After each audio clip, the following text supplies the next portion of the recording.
That's the real fear, right? You've built a wealth over a lifetime, and you have one bad thing that happens, right? The tragedies happen. You own a real estate, you own a 20, 30 real buildings, and there's a fire, right? And people die. It happens. Do they get everything you've made up until that point? Are they able to take everything you have up until that point? Or you're well insured and you've isolated that risk into an LLC. That limits your downside if something happens. Obviously, we don't want anything terrible to happen to people. Welcome back, everybody, back to another exciting show, the About That Water podcast, where we help the sandwich generation build strong financial habits so they can not only make money, but spend money and actually enjoy their money with confidence. And today I have the awesome opportunity to bring on somebody who has been dealing with, helping people with LLCs, estate planning, business entities, and so much more. And I really want to bring in this particular topic because I know a lot of you out there have kids and you want to get them installed into businesses. And I figured, why not learn how to do it the right way the first time and get it done? So thank you so much, Jonathan, for coming through. Hey, thank you so much for having me, man. I really appreciate it. I'm a sandwich generation. I got, Nice. Kids, they're out of college now, but then, aging parents and parents passing away and dealing with their estates, also an entrepreneur, so I definitely appreciate what it is you're doing. And I'm really excited to be here and help your listeners with starting their businesses and whatever else it is we're going to talk about today. Yeah. So one of the things that I've noticed listening to your journey is that you've been running around all of this. So you didn't start off to be an attorney. Like, what did you want to be when you wanted to grow up? Yeah, that was the question, right? It has been quite a journey. Undergraduate degree in English. I love to write. I love to read. I love to closely examine other people's work. Got out of college and couldn't find a job with an English major, useless major perhaps, and went into transportation logistics. And so I worked for DHL, UPS, and Airborne Express, and was an operations manager for Manhattan. So huge operations, lot of people, dealing with 3 different unions, dealing with a lot of managers that were working for me even at a young age. And my journey there was really about being generally unhappy with that line of work. It was very challenging because of the hours, and I didn't see my path to great financial success or a great family life, work-life balance. I don't think I could achieve that there. So I made a change and started getting my MBA. Was doing it at night, and then at the same time made a transition into the sales side of those businesses, being a national account manager. And when I graduated with my MBA, I went to work for a hedge fund and was sourcing or finding companies for the hedge fund to invest in. And they were micro cap, usually publicly traded, but they were sometimes companies that were private looking to do some sort of public offering. Was very successful there, moved to raising capital for the hedge fund, raised a lot of money for the hedge fund, maybe got a little too big for my britches, but went out and started my own hedge fund. Nice. Unfortunately, my timing wasn't great. I had some partners and we hit the financial crisis and had, my life was financial life, had some issues, pulled through. And at that time I was living on the East Coast, made a move to Colorado and ended up being a financial advisor with Wells Fargo Advisors. So I was securities licensed, was insurance, was selling insurance products, whole life policies and annuities and those sorts of things. And then I was unhappy again. And maybe it's, every 10 years I got to change careers. I decided that law school was right for me and being a lawyer. So I stopped working. I built some, so I call it optionality in my life. I had enough resources where I could stop working and still, survive. Things may have been a little tight, but still survived. And then graduated law school, 2.5 years, was top 10% of my class. I treated it I was one of the oldest students, full-time students. But my teachers appreciated me. And then I passed the bar. I was the last group to take the bar before the pandemic. And so I have not been a lawyer that long, going on 5 years here. But during that period of time, I think what I bring from my clients is real world business knowledge, having invested in them, having worked with folks who are high net worth individuals how did you make your money, right? You're real estate, you started companies, you were the CEO, you're just a hard worker, you're right place, right time, inherited wealth, so on and so forth. And also seeing those difficulties that they had when they're part of that sandwich generation. Our clients tend to look like ourselves. And, they've got kids, they're worried about, do I put money into a 529 plan, right? Yeah. How do I manage the ability to get financial aid? How much do I devote to my own retirement? I may be inheriting money. What about my estate plan? All of these things. And so I took my real world experience in all of those different areas and was able to apply it in the law now.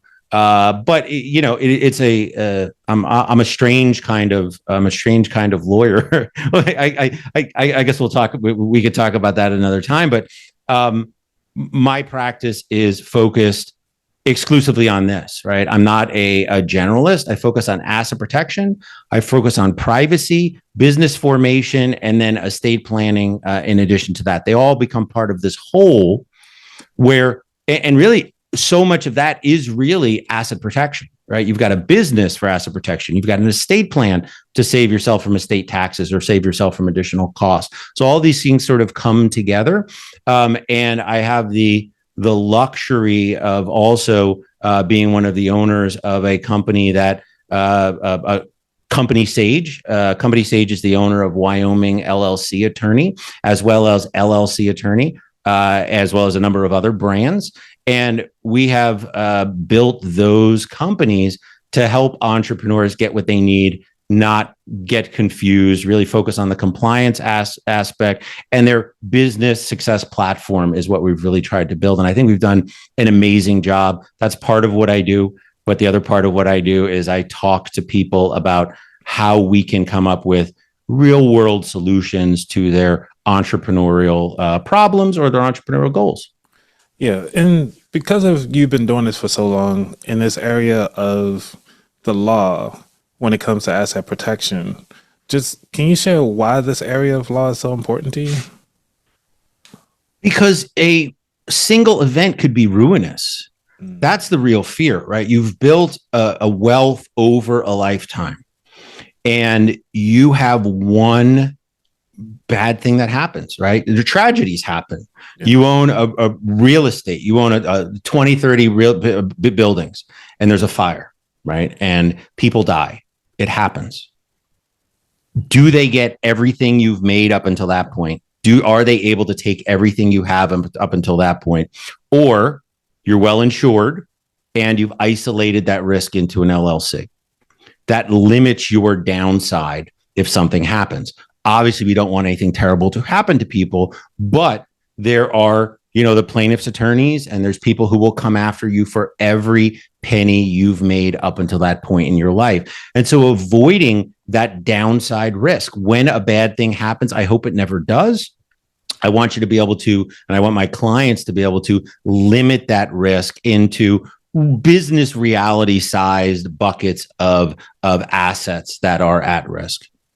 Has like a friend or family ever been impacted so much that kind of drive you for this? Or it just kind of like, I just see this need and really want to go after it?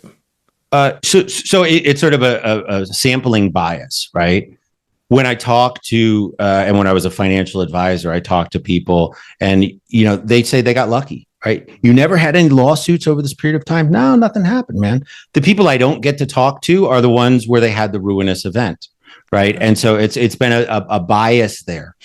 Now I get to talk to people who oftentimes they come to me because something terrible has already happened. It's difficult in those situations. The horse has already left the barn. Yeah. But sometimes they're like, look, I realize I can't do anything. I'm not going to advise anyone. You're not going to hide assets. It's too late, right? What you can do is now you're like, try to settle, right? Try to get a settlement on this thing. But let's help you plan for the future. So there are plenty of people I speak to now where there is an event that is ruinous because they had all their eggs in one basket. But they are, I hope that people can listen to this and realize that it's pretty inexpensive and it's pretty easy, especially with our platform, to manage your LLCs and limit your downside to what it is you feel comfortable risking. Yeah. The great thing about America is that the states want to spur entrepreneurship. They want you to take risks. Okay. They've given you a vehicle, an LLC or a corporation, where you get to say how much you want at risk. I may be a millionaire. I'm only willing to risk $100,000 on this restaurant. You put $100,000 into the LLC. That's what, as long as you're doing everything right, that's what you have at risk. They want to spur entrepreneurship. If you don't have an LLC, all your chips on their table, every hand, right? Who wants to operate that? You can't sleep at night when your downside is unlimited. It's limited to everything you own. Yeah, that's a sad thing about it. And especially if we don't know what we're doing. And sometimes we don't know how to get there to extra funding. But this episode isn't about how to get the funding. It's about protecting your asset. Exactly. So have you noticed any trends or challenges that are in the asset protection area that a lot of people are coming across, or like that you've come across, that is actually shaping your work? Yeah. Call it the scourge of social media. A lot of people, not attorneys, not really, I don't think they know what they're talking about. A lot of cases, some do, but some don't. And recommend strategies that are really, number one, ultimately going to be ineffective. Number two, are too complicated for their current situation. And people come up and I'm going to have a trust in the Cook Islands, and then I'm going to have a Nevis LLC, and then I'm going to have a Wyoming trust, and then I'm going to have this. And they're like, well, what's your net worth? And they're like, oh, I got $1.50 in the bank. And well, what's your liability? I was like, well, I've got a W-2 job. Like, tap the brakes, man. Okay. Right. And people, the analogy I use is people will say, I want the absolute best in asset protection. And I say, okay, if I were advising you on how to get the absolute best in home security, what I would say is we're going to build a 50-foot wall around the house. We're going to have a moat with alligators, right? And we're going to have guys with snipers and dogs that'll rip your throat out. You're going to be absolutely protected, but it's going to be tough to get the kids to school on time. You're probably going to get sued because of those dogs, and your Amazon packages aren't getting delivered. Instead, how about a Ring camera and a new lock, right? And like, oh yeah, okay, I get it now. If you're, if you are someone who needs, if you're Jeff Bezos, you need those things, right? Yep. You ain't Jeff Bezos, dude, right? So tap the brakes. Let's keep it simple, because there's actually a case that's going up before the Supreme Court right now, and it was a company. It was actually a company that was large, was in the real estate business, and they had their parent company, and they had all these subsidiaries, but the parent company was providing services. Basically, all the employees were lent to the other companies. They were sharing resources. They had accounting, they had separate bank accounts, but they were sharing resources, sharing expenses across all of them. And the court in that case said that there is no real distinction between these. They were too closely intertwined for us to respect the separateness of these individual entities. We'll see what the Supreme Court says, but it sent shockwaves because people think, I'll set up an LLC, I'll have 10 LLCs, each of them, does this, does that, the other thing, but they're not really getting the separateness because they're not separate businesses. And I had a call with someone today. They have 3 LLCs already. They made S Corp elections on all 3 of them.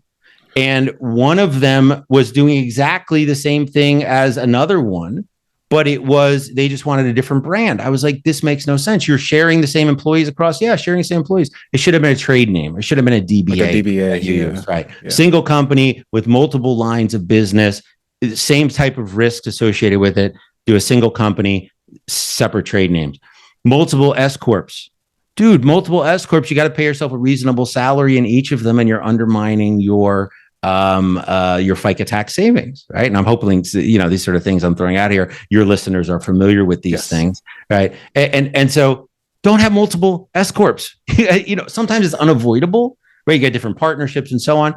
But for people, do your S corp and then have it as a management company, or have multiple then subsidiaries where it's all flowing up. But then we have one reasonable salary, and we actually can deliver on the tax saving promise of an S corp. So don't make it too complicated to start. You can change, you can adapt, you can right size your business as things change. So say somebody that is 45, they have a child that is about 21, and their child is looking to start a business. They themselves want to continue to work their 9 to 5 because they was like, they don't want to deal with the mess. What would you, from your expertise and your experiences, what would you tell them to do to start with? Say it's let's say it's a lemonade company. They just want to do lemonade. Right. So, put together a business plan, right? So that's one of the sort of extremes here. Maybe not as extreme as people who want to do something related to NFTs or crypto, but it's out there. Food service, number one, huge failure rate in food service. Licensing, you got to get your commerce, the commercial kitchen. You have to get those space available. You have to get permitting. You're going to have to. I've had clients. Well, where are they going to sell the lemonade? They're going to sell it in Whole Foods. Great. Whole Foods demands that you have your $1 million plus liability policy. Even getting a barcode. Do you know how complicated it is to get a barcode for a product that you're going to put in the shelves there? Do you know how difficult it is to get shelf space? So having, if my child wanted to start a business, right? Mm-hmm. Let's do a business plan and figure out what barriers there are to entry for it, what it's going to cost you to get there. And then let's just do a unit analysis in order to overcome your initial costs, the timing on this, all of that. How many units do you need to sell? Now, tell me how you're going to sell that many units, right? And so you, without discouraging them, make them do the homework, make them get into the details, create the business plan. And, whether it's a small business administration or local organizations that offer services on, starting your business. Again, cities and states and the like want to spur entrepreneurship, make them do that work. And then I would love to invest in your business. I want nothing more than for you to be successful. But in order to get there, we need to, I'm going to treat you like I would if I were investing in any other business. Make your pitch to me. Here's what it's going to need to be successful to make a successful pitch to dad. Right. I like that. So what was a pivotal moment in your success? It's funny. I was, my sister was down for Thanksgiving. And she brought a box of stuff. Here, I'm not keeping this stuff anymore. My mom had passed away. She had a whole bunch of stuff. And I found I had started my first company when I was 14 years old. It was called Happy Dog Industries. Nice. And I made skateboards. I was a skateboarder. And so I would buy skateboard. They were called blanks. And then I would go to, I had a friend who worked at a skate shop. I'd go in and I'd trace the shape of the hottest boards that were out, and I would cut them out and sand them and put some polyurethane on them and sell them for half the price of what the boards were selling for at the shop. Right. I loved it. Right. I didn't have an LLC. My liability was low, whatever else, but it was, I'm going to invest. And I bought, 20 or 30 of the blank boards. But then I got all that money back, and then I bought more, and then I bought a better saw, and then I bought this, and then I bought that. And I think I've been chasing that high from when I was 14 years old, right? You see, all right, there's some risk here. I got to put money out the door. But when the money starts coming in, that feels so good. And I have to say, my friends loved it, right? It was fantastic for them. They're getting the boards half price. Right. I made up this hat. I should pull out the hat. And I, had stickers, and, I made I was thinking about this. I hired a friend of mine to do a logo for the company. He was an artist. And I had no agreement with them. I'm not sure I have the right, the title, the intellectual property might not, it's probably not mine, right? There's the laws about that. I did not know what I was doing, but that was so fun. And really what I get to do now is eavesdrop on other entrepreneurs. I get to hear so many cool things that people are doing. And I'm sort of an empath, and I love to hear their stories and hear their success and then help them really focus on that business. Again, that overcomplication, if it's taking you away from delivering product to a customer, bringing in revenue, really think about, do I need this at this point in time? And the Cook Islands Trust, the Nevis, and all these other things, and multiple entities. And so tap the brakes. How are you going to be successful? And how can I help you be successful? I like that. That might be the title of this show, just called Tap the Brakes. How can you be successful? Love it. So you work with many entrepreneurs and families setting up their LLCs and so forth. But one concept that I've heard you mention is that a business operation agreement is like a prenup. Can you explain a little bit more about what you mean by that? Yeah, the operating agreement for an LLC is the document that will direct the management and operations of the company. And you want to go in, you hope for the best, but plan for the worst.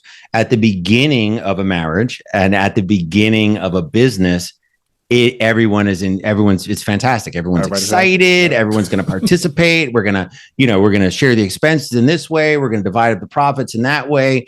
We're not thinking about the breakup. And an operating agreement lays out the rules of the game. What happens if someone wants out? Do I have to buy them out? Can they just leave? Do they suppose they don't participate anymore? What is the authority of an individual? I had a terrible story. There were two guys. One of them is very well heeled, right? One guy's wealthy. The other guy's not so wealthy. They decided to invest in some real estate together. Do their first deal. Everything's fine.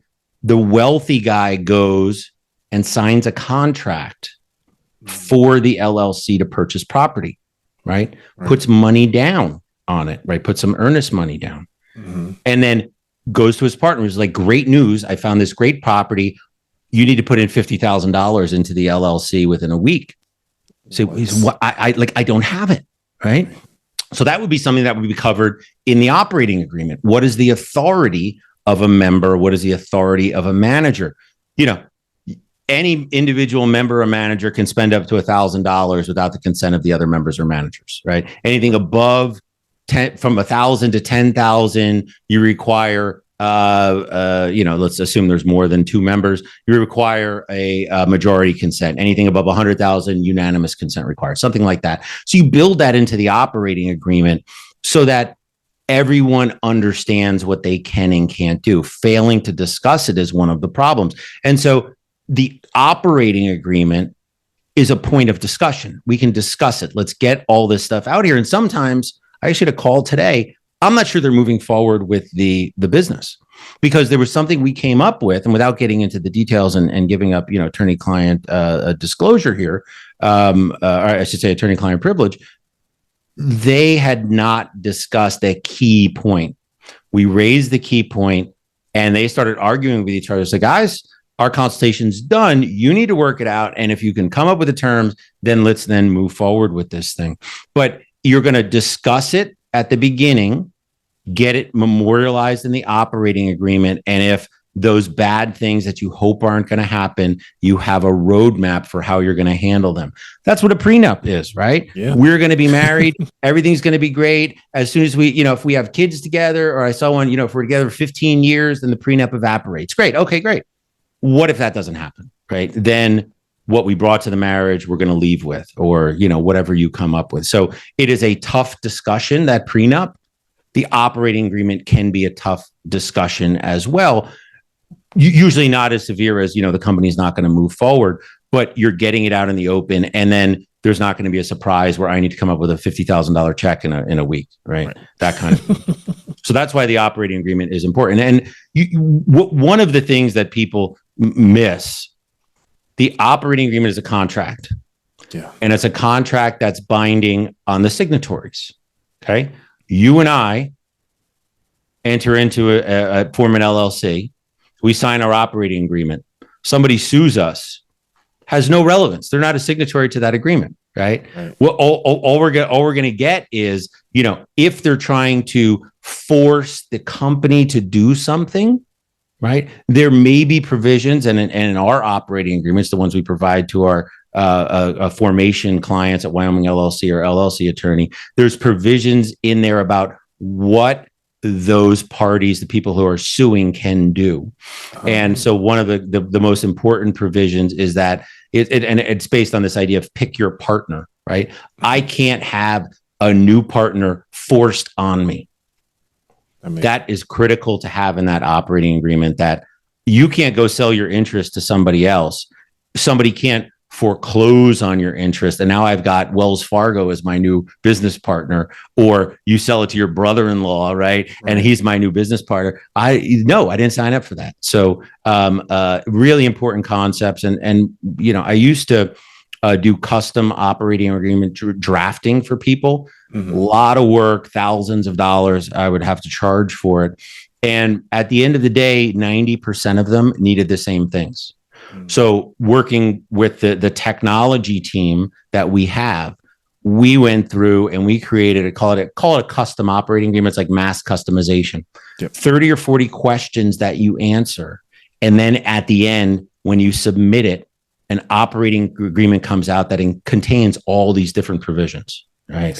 And it's a great tool. It's available for the Wyoming companies. Most people, they have a Wyoming holding company, and that's where the ownership and the partnership is.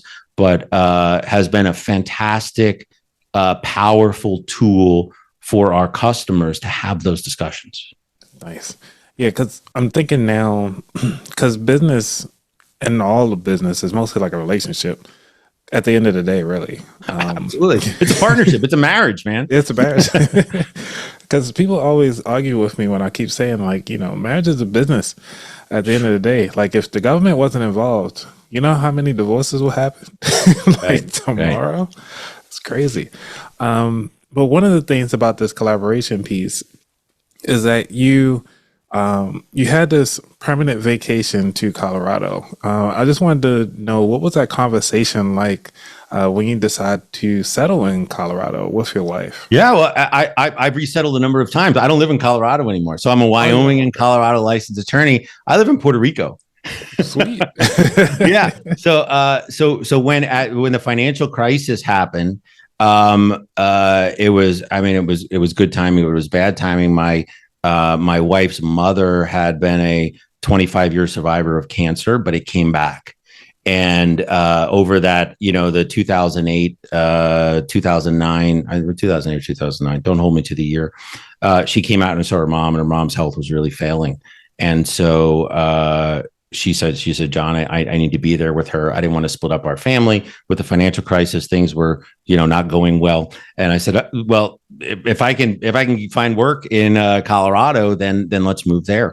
And so we moved for family. I mean, that's the sandwich generation. My kids were, in first grade kindergarten, and then, an aging mother-in-law who I love dearly. And we made the decision for the good of our family, for that sandwich generation. And then after that, all that time in Colorado, up until 2022, we were in Colorado. So 14 or whatever, count the number of years, 13, 14 years. And then the business, the Wyoming LLC Attorney and the LLC Attorney business, we saw a great opportunity in Puerto Rico for a whole host of reasons. And because my kids were now gone, they went to college. And my wife and I, we were actually married in Puerto Rico and loved Puerto Rico, loved the Puerto Rican people, loved the culture, and had been visiting it for, periodically over the years. We said, let's change. Life is short, man. Living in paradise is a good thing. Love the mountains, love Colorado, but I love Puerto Rico too. So, are y'all going to move back for the kids, so you're going to stay there and this is it? No, I love Puerto Rico. The kids are, one's graduated already, one's got an next semester, and they are, they got their own lives. They come. Who doesn't love to come? And everybody loves to come and visit us. Come on down. You are welcome. We don't envision leaving Puerto Rico. It's just, I mean, the weather is gorgeous. Again, people are wonderful. Go on the beach every week, and it's also super easy. So, it's a U.S. territory. We don't need it. You don't need a passport to have. So you have a passport, but easy flights to New York and Atlanta and wherever the heck else we want to go. So it's a fantastic place to live, and I don't envision. You never know what life's going to throw at you. There was a study that Harvard did, and it's called it was a longitudinal study. I forget who did the study. I apologize to the author of the study, but it was like they asked people like what was your life like 10 years ago, and they're like, man, it was crazy. It was so different from what my life is now. And then they asked them, what do you think life's going to be like in 10 years? They're like, yeah, it'll be exactly the same. Do you think they were right? They were not right. Right? It is and my 10-year cycles. It was fine. It was operations, and then it was finance, and then it was law. And we'll see where I am in 10 years. So I could go be a chiropractor, massage therapist, Pilates instructor. I don't know. It'll be something. All right. So what advice do you give people who are hesitant to take that first step in securing their financial future? No time like the present, right? You need to, be cautious. Don't, and dip your toe in. There's people, we dive all into it, 100% in, burn the boats at the beach kind of idea.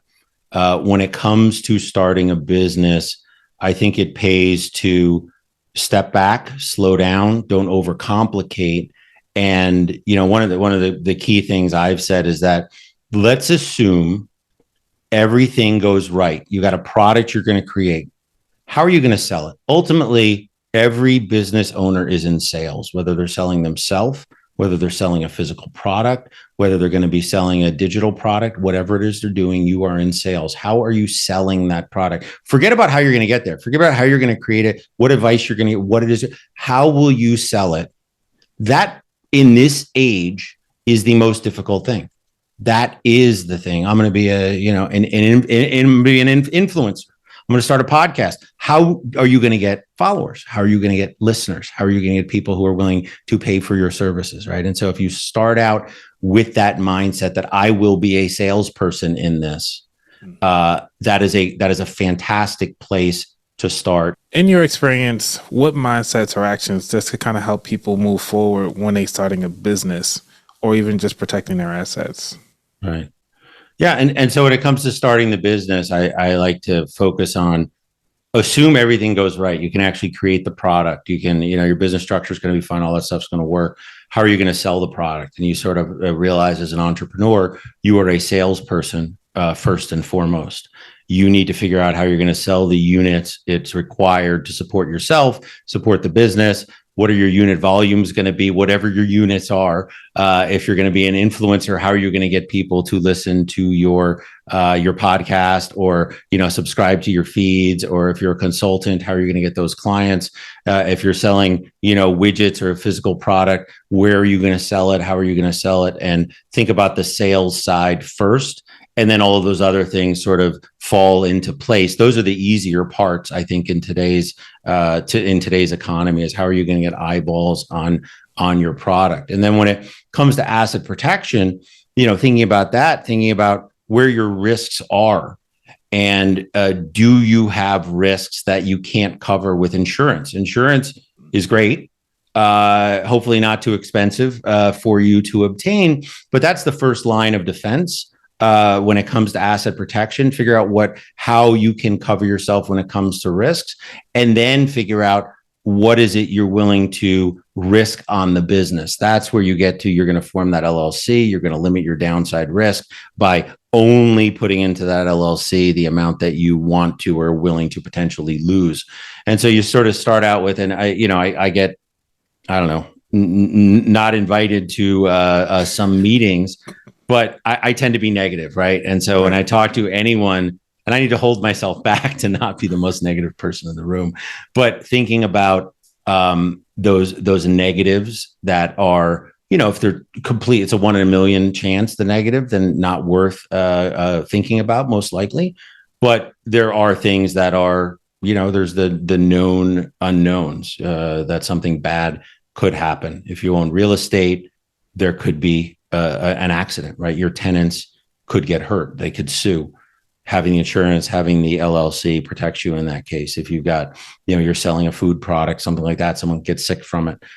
You've got your product's liability insurance, and then you've also got the LLC to protect you. So thinking about those downsides, but also, when you're starting, how am I going to sell this darn thing?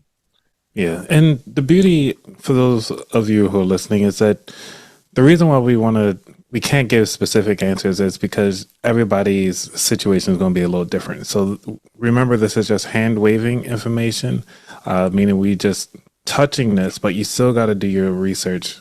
Definitely talk to John and his team so we can get you a specific information that you need. So John, with that being said, we're going to slide into the third segment, which is the features. Right. And this one is where a lot of the people who are, okay, we're listening about the asset protection, but there's something that you've mentioned about, which is called the 6 steps to asset protection. And how can we apply that to our businesses as an entrepreneurs, or even just for our families? Yeah. And so I'm going to push back a little bit. And it's easy to digest, and I think it's good, for podcasts perhaps. But what are the steps to asset protection? We need to assess what your risks are, right? We need to assess what assets you have, and then come up with a plan that makes sense. That really is the key here. And I think there's too much, what does a lawyer do? Right. A lawyer hears about your situation and provides customized advice for you. So I think it's hard to say, those 6 items. And again, I don't want to. You need these 6 things, and I say, I see videos, and it's you need these 10 things in your LLC operating agreement. You're an idiot.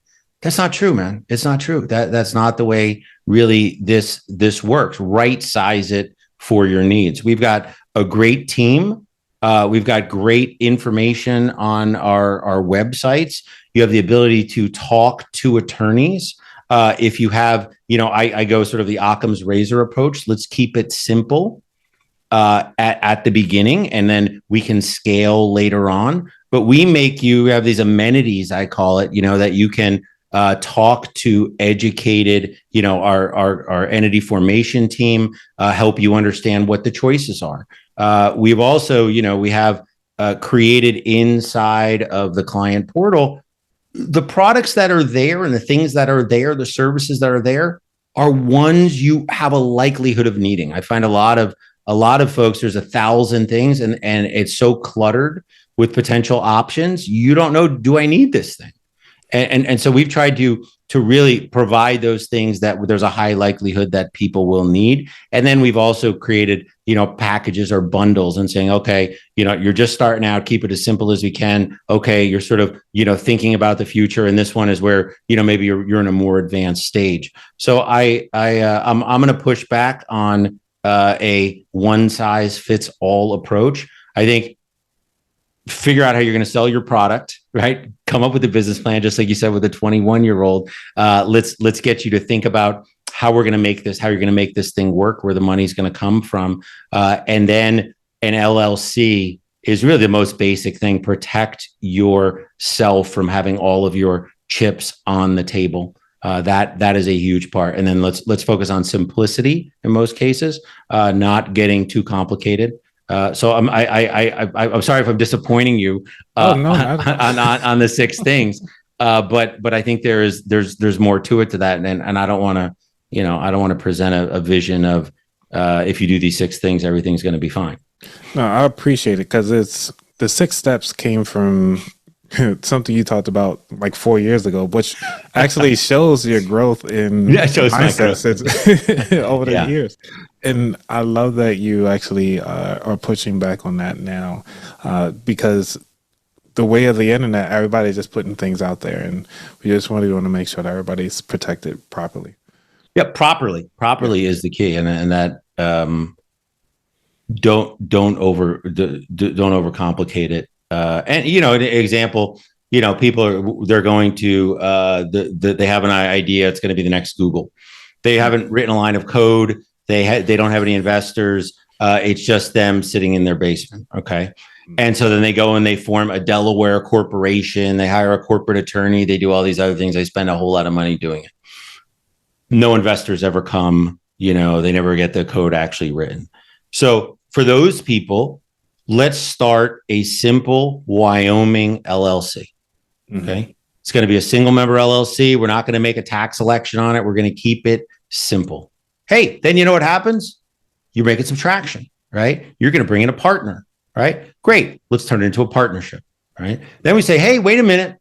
We're going to do friends and family. We're going to have some friends and family who want to invest. Is it a securities offering? We'll think about those things, but we're going to do a conversion to a corporation. And you can do that. You can make an LLC, turn it into a corporation, and we're going to change the tax status of the company with the IRS to C Corp tax status. Fantastic. Wait a minute. Things are going so well now. We've got venture capital investors who are coming in. You know what they want? They want you to be in Delaware. We're going to do a domestication of the company to Delaware, move it to Delaware. And then those investors are willing to come in. They really like the laws in Delaware. They like the Court of Chancery and all that stuff. But what we've done in the meantime is that initial stage, single member Wyoming LLC, inexpensive, easy to administer. Compliance is easy, right? They don't have any separate tax filing to do. And then they've scaled up and changed as the situation demands it. Maybe they do a couple of subsidiaries for different products, or they've got an IP portfolio, or all these other things. None of it is you set it and forget it. You're going to be constantly reviewing, adapting, changing as things progress. But if you start out super complicated, you're wasting money, you're wasting time in almost all situations. So keep it simple and then let it grow. That's the best way to go. That's what we can do, man. Right. So this one is about you, though. So what areas are you focusing on in improving your life or your career? Yeah. I love to do CLE, right? So continuing legal education. It's a requirement under if you're a bar admitted attorney. I love to hear people who are nerds on particular subjects. And, diving into the CLE, and you've got an experienced practitioner telling you all of these different things, what they've learned. So I'm about asset protection. So what I love hearing, though, is I do CLE who are on the other side, the plaintiffs' attorneys, right? What do they do when they're evaluating? Do they take a case, right? They will search you. They will look into you. They will investigate your LLC.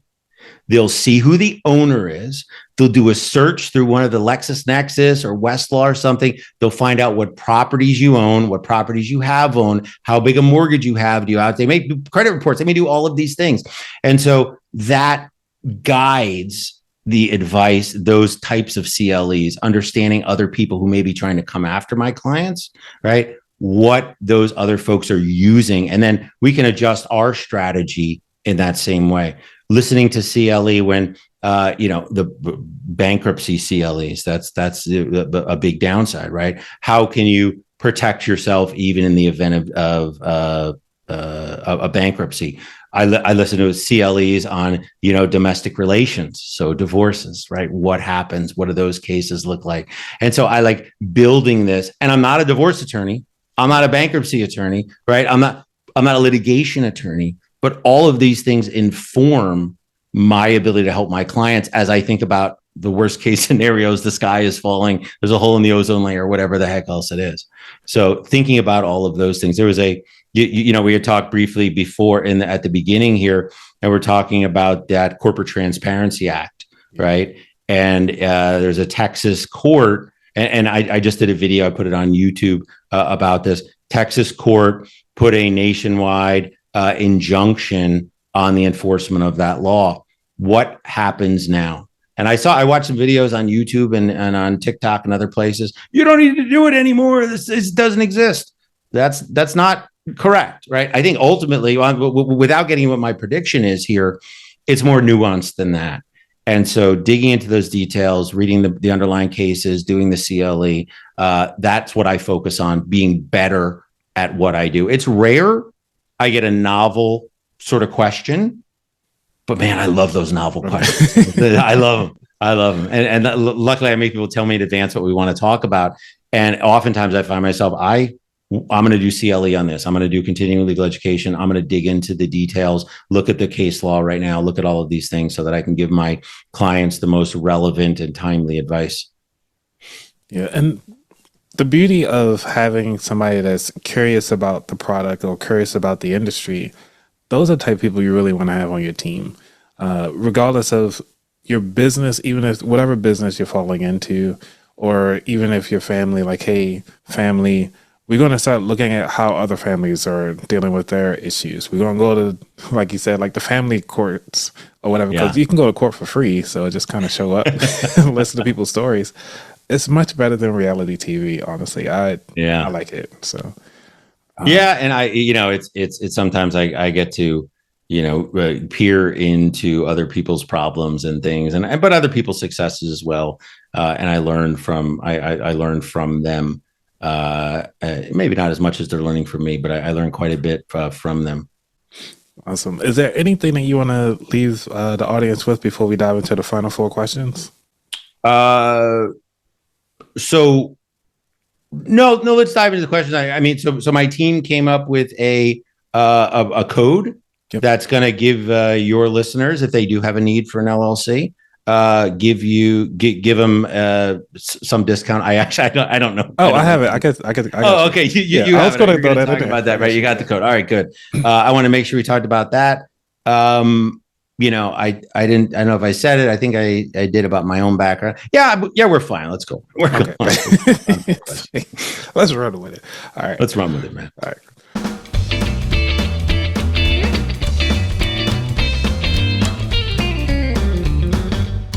Number 1, what does wealth mean to you?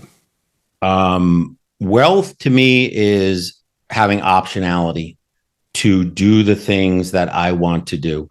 Realizing that 10-year plan, what it looks like 10 years in the future. I don't know what that's going to be. I may want to change. I don't want to have anybody who can tell me, hold me hostage effectively in my own life. And part of that is, managing your expenses as your income rises. There's that tendency to let your expenses rise in line with them, but keeping it where you've got the comfortable lifestyle you want.